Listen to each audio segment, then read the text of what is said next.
नमस्कार, आप देख रहे हैं बिहार की उड़ान यूट्यूब चैनल, जहां हर खबरें होती हैं सच्ची और सबसे तेज। बिहार से इस वक्त की सबसे बड़ी खबर सामने आ रही है। सरकार ने ऐसा फैसला लिया है जिसका सीधा असर आम लोगों और महिलाओं पर पड़ने वाला है। तो चलिए खबरों को विस्तार से समझते हैं, वीडियो के आखिर तक बने रहिए। बिहार के कटिहार जिले में एक बस, ट्रक और पिकअप वैन की टक्कर में कम से कम 13 लोगों की जान चली गई और 30 से अधिक लोग घायल हो गए। यह हादसा NH 31 पर बसदा चौक के पास हुआ। प्रत्यक्षदर्शियों के अनुसार टक्कर बेहद भयानक थी। पिकअप वैन में सवार अधिकांश लोग पूर्णिया के रहने वाले थे। स्थानीय लोगों का कहना है कि बस चालक नशे में था और पहले भी 2-1 वाहनों को टक्कर मार चुका था। घायलों को पूर्णिया मेडिकल कॉलेज में भर्ती कराया गया है। बिहार में एक बड़े सत्ता परिवर्तन की तैयारी है। मुख्यमंत्री नीतीश कुमार 14 अप्रैल को मुख्यमंत्री पद से इस्तीफा देने वाले हैं। बिहार को पहली बार बीजेपी का मुख्यमंत्री मिल सकता है, जो 3 दशकों से क्षेत्रीय दलों JDU और RJD के वर्चस्व का अंत होगा। NDA 15 अप्रैल को नए मुख्यमंत्री का चुनाव कर सकती है।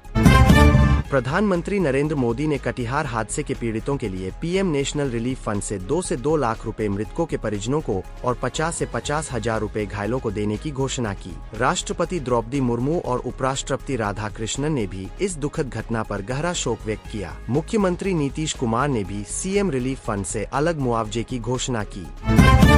बिहार में इस समय सारी उठापटक नए CM बनाए जाने को लेकर चल रही है। बीजेपी और JDU के नेताओं के बीच बैठकों का सिलसिला जारी है। यह काफी हद तक साफ होता जा रहा है कि नए CM को बनाने में किस पार्टी की भूमिका अंतिम मानी जाएगी। डिप्टी CM सम्राट चौधरी सबसे प्रबल दावेदार बताए जा रहे हैं, जिन्हें नीतीश कुमार और बीजेपी दोनों का समर्थन हासिल है। बिहार में नई सरकार बनने की तिथि तय हो गई है। CM हाउस में आज भाजपा और जदयू के विधायकों को पटना बुलाया गया है। इस बैठक में नए मुख्यमंत्री के नाम पर मुहर लगाने की प्रक्रिया शुरू होने की उम्मीद है। पार्टी सूत्रों के अनुसार दिल्ली से PM मोदी और गृह मंत्री अमित शाह की हरी झंडी के बाद ही नाम घोषित होगा। नेता प्रतिपक्ष तेजस्वी यादव ने आज बयान दिया कि दिल्ली से बिहार की सरकार चलाई जा रही है और सिर्फ 2 लोग ही तय करेंगे कि बिहार का अगला मुख्यमंत्री कौन होगा। तेजस्वी ने PM मोदी और गृह मंत्री अमित शाह पर सीधा निशाना साधा। इस बयान से राजनीतिक हलकों में हलचल मच गई है और NDA ने इसे निराधार बताया है। 10 अप्रैल 2026 को नीतीश कुमार ने राज्यसभा सदस्य के रूप में शपथ ली। उन्होंने मार्च 2026 में मुख्यमंत्री पद छोड़ने की घोषणा की थी और 16 मार्च को राज्यसभा के लिए चुनाव जीता था। करीब 2 दशकों तक बिहार की राजनीति पर छाए रहने वाले नीतीश कुमार का CM के रूप में यह अंतिम अध्याय है। बिहार की नई सोशल मीडिया नियमावली लागू हो गई है, जिसमें उल्लंघन पर कड़ी अनुशासनात्मक कार्रवाई का प्रावधान है। सरकारी कर्मचारी Facebook, X और Instagram पर सरकारी नीतियों या कोर्ट के फैसलों पर बिना अनुमति टिप्पणी नहीं कर सकते। परिसर से फोटो, वीडियो, रील या लाइव स्ट्रीम पोस्ट करना पूरी तरह प्रतिबंधित है। यह नियम राज्यपाल द्वारा संविधान के अनुच्छेद 309 के तहत अधिसूचित किया गया है।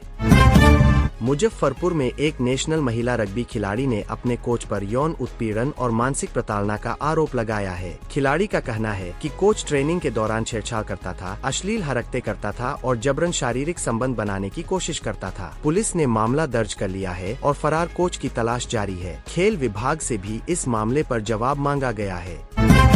चुनाव आयोग ने बिहार विधान परिषद की भागलपुर से बक्सर स्थानीय प्राधिकारी सीट पर उपचुनाव का शेड्यूल जारी कर दिया है। 16 अप्रैल को अधिसूचना जारी होगी। 23 अप्रैल नामांकन की आखिरी तारीख है और 12 मई को वोटिंग होगी, जबकि 14 मई को मतगणना होगी। यह सीट MLC राधाचरण शाह के इस्तीफे से खाली हुई थी।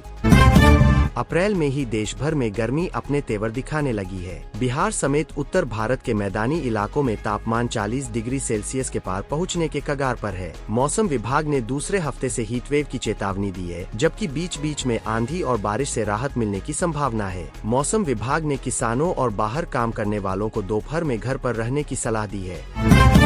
मुजफ्फरपुर में मिड डे मील में बड़ा घोटाला सामने आया है, जहां 105 बच्चों पर 211 की हाजिरी दर्ज की गई। कांटी BDO ने मामले की जांच शुरू कर दी है। यह फर्जी हाजिरी दिखाकर अतिरिक्त राशन और फंड हड़पने का मामला है। विपक्ष ने इसे शिक्षा विभाग की घोर लापरवाही बताते हुए CBI जांच की मांग की है।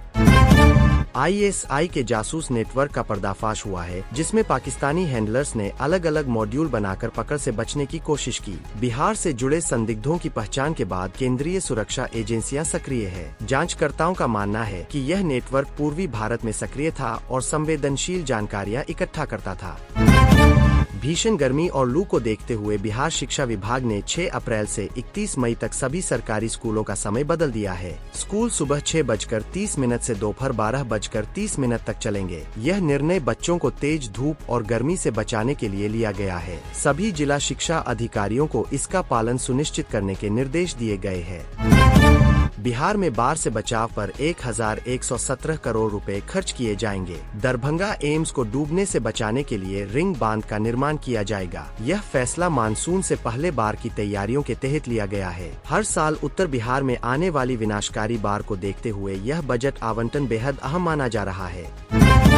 इस्लामाबाद में अमेरिका और ईरान के बीच शांति वार्ता विफल हो गई है। यूएस उपराष्ट्रपति जेडी वेंस ने कहा कि 21 घंटों की बातचीत के बाद भी कोई नतीजा नहीं निकला। ईरान अमेरिका के बीच बढ़ते तनाव के बीच सोना चांदी महंगा हो गया है। पटना के बाजार में भी सोने की कीमतों में उछाल दर्ज किया गया है। बीजेपी अध्यक्ष नितिन नवीन ने कहा कि बिहार के नए मुख्यमंत्री को लेकर कहीं कोई मतभेद नहीं है, सब कुछ शेड्यूल के अनुसार चल रहा है। उन्होंने विपक्ष के बयानों को खारिज करते हुए एनडीए की एकता पर जोर दिया। जेडीयू नेता विजय कुमार चौधरी ने भी कहा कि नीतीश मॉडल की नीतियां नई सरकार में भी जारी रहेंगी। नीतीश कुमार के इस्तीफे की घोषणा के बाद उनके बेटे निशांत जेडीयू में शामिल हो गए, जिसे उनकी वर्षों पुरानी परिवारवाद विरोधी नीति से विचलन के रूप में देखा जा रहा है। विपक्ष ने इसे दोहरे मापदंड का उदाहरण बताया और आरोप लगाया कि नीतीश जो उपदेश देते थे वे खुद उस पर कायम नहीं रहे। केरल में 3 विधानसभा सीटों पर लालू तेजस्वी को प्रतिष्ठा बचाने की चुनौती का सामना करना पड़ रहा है। दोपहर तक कड़ी टक्कर की खबरें आ रही थीं। बिहार में विपक्ष की भूमिका में होने के बाद आरजेडी राष्ट्रीय स्तर पर अपनी उपस्थिति दर्ज कराने की कोशिश में है। भारत में 12 अप्रैल 2026 को सरकारी तेल कंपनियों ने सुबह 6 बजे पूरे देश में पेट्रोल और डीजल की नई कीमतें जारी की। पटना में पेट्रोल और डीजल के दाम फिलहाल स्थिर है, लेकिन ईरान अमेरिका तनाव के चलते कच्चे तेल की कीमतों में उतार चढ़ाव देखा जा रहा है। विशेषज्ञों का मानना है कि अगर तनाव बढ़ा तो आने वाले दिनों में ईंधन महंगा हो सकता है। बिहार के खगड़िया जिले में पुलिस ने बड़ी कार्रवाई करते हुए एक मिनी गन फैक्ट्री का भंडाफोड़ किया और 239 लीटर कोडीन युक्त कफ सिरप जब्त किया। 3 तस्करों को गिरफ्तार किया गया। खगड़िया के गोगरी में रसलपुर मुश्किपुर गांव में छापेमारी कर मिनी गन फैक्ट्री पकड़ी गई, जहां से एक आरोपी को गिरफ्तार किया गया और हथियार बनाने के उपकरण, गोलियां और मोबाइल बरामद किए गए। एसपी राकेश कुमार ने प्रेस कॉन्फ्रेंस में जानकारी दी कि यह नेटवर्क लंबे समय से सक्रिय था। बिहार सरकार ने एक बड़ी पहल करते हुए अस्पताल से डिस्चार्ज से पहले ही नवजात शिशु का जन्म प्रमाण पत्र देने की व्यवस्था शुरू की है। इससे माता पिता को अलग से सरकारी दफ्तरों के चक्कर नहीं लगाने पड़ेंगे। सरकार का मानना है कि इस फैसले से लाखों परिवारों को राहत मिलेगी और नवजातों का समय पर पंजीकरण भी सुनिश्चित होगा। बिहार सरकार ओला और उबर से भी सस्ती कैब सेवा शुरू करने जा रही है, जिसमें महिला चालकों को प्राथमिकता दी जाएगी। यह सेवा मुख्यतः महिला यात्रियों की सुरक्षा और रोजगार के उद्देश्य से शुरू की जा रही है। सरकार का लक्ष्य है कि हर वार्ड में जीविका समिति के तहत महिलाओं को रोजगार मिले।